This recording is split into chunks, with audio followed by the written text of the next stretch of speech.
All right, Shalom.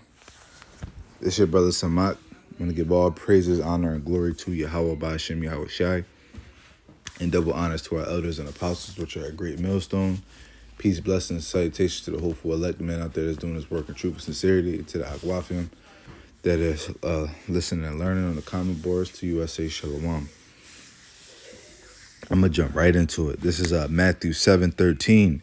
Enter ye at the straight gate, for wide is the gate, and broad is the way that leadeth to destruction, and many there be which go in thereat. So listen, there's two paths, but there's one gate to salvation, right?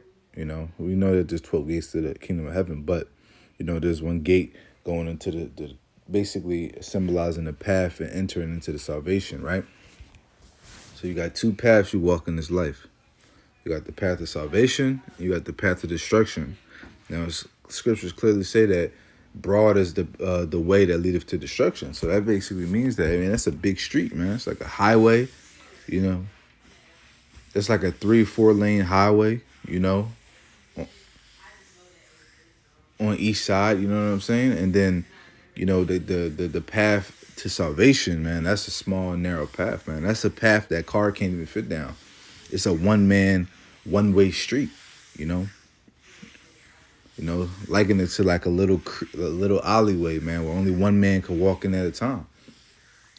So at the end of the day, when you go through this path of righteousness, man, if there's any obstacles that come your way, you can't, circle back. You can't go around. You can't go backwards. No, man.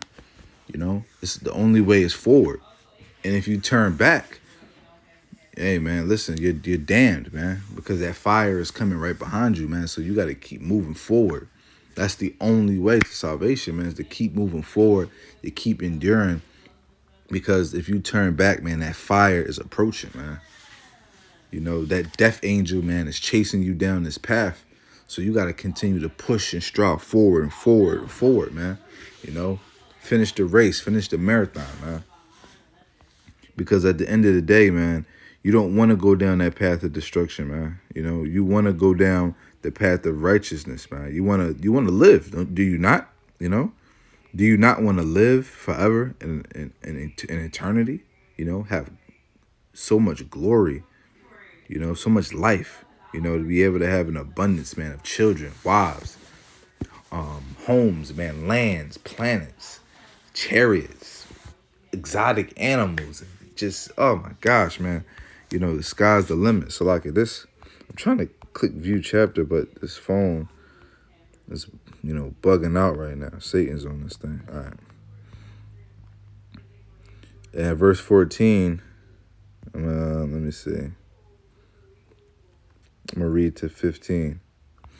Verse 14 says, because straight is the gate and narrow is the way which leadeth unto life, and few there be that find it. Right. So it's going to be few that find this path of righteousness. Why? Because it's not an easy road, man.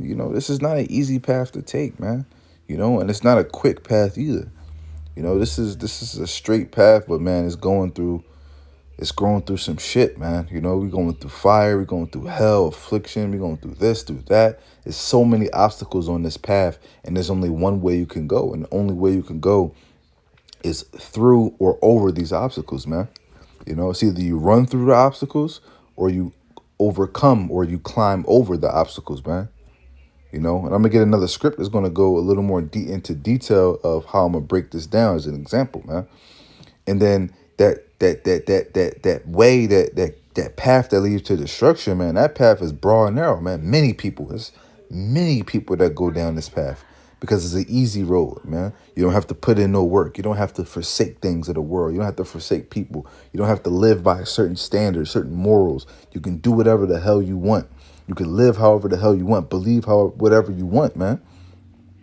But that path that might seem like it's the easy route, people who do things, immoral acts for money, for drugs, for sex, for whatever, for any vain desire, people do immoral acts, man, to receive and to receive whatever so-called happiness or joy or desire that they want. But that path that leads to destruction, man, that's leading you down a path that you don't want to go down, man. It's leading you straight into the fire, man. You know, that flame of destruction and pain, you know, because the scriptures say that they shall know death by pain, man. So this is not going to be a quick death. You know, I want you people to understand this, man.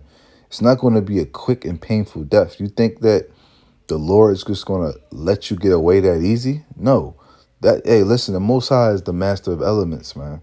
The creator of all things, the creator of time, space, energy, and life itself.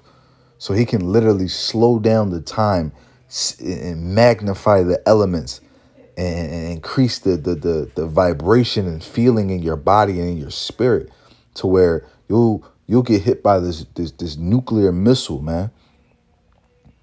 And it literally burns your flesh completely away, man. You know? And the Most High, Yahweh can slow down a time to the smallest microsecond and then make it feel like you're burning at the highest intensity heat that you can possibly think of for a lifetime, man, for thousands of years. However the Lord sees fit, he has the power to do so. Like I said, he's the master of elements, man. He created all things.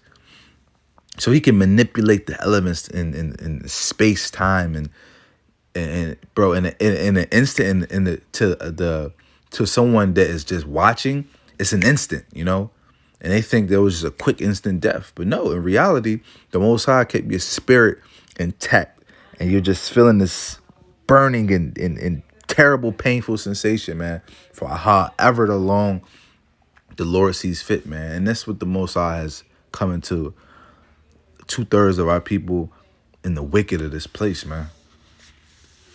To Americans, man. People who live in America, man, are in for a rude awakening. And other places in the world are going to receive fire as well, man.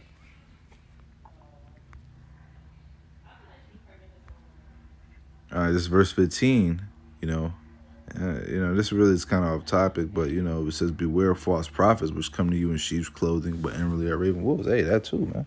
You got a lot of pastors out here that come in sheep's clothing, but, they just out to get your money. You got prophets of so-called Israel, man, that's just out to get your money. You got camps charging you to come to a Passover. The fuck is that, man? Camps charging you for breakdowns, for this, for that, man. This shit is bugged out, man. But anyway, let's jump over right here to 2nd Esdras. Not 16. I don't want to do 16:11 per se. 2nd Esdras.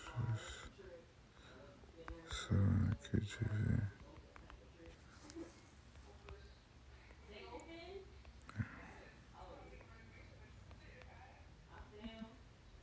And let's see.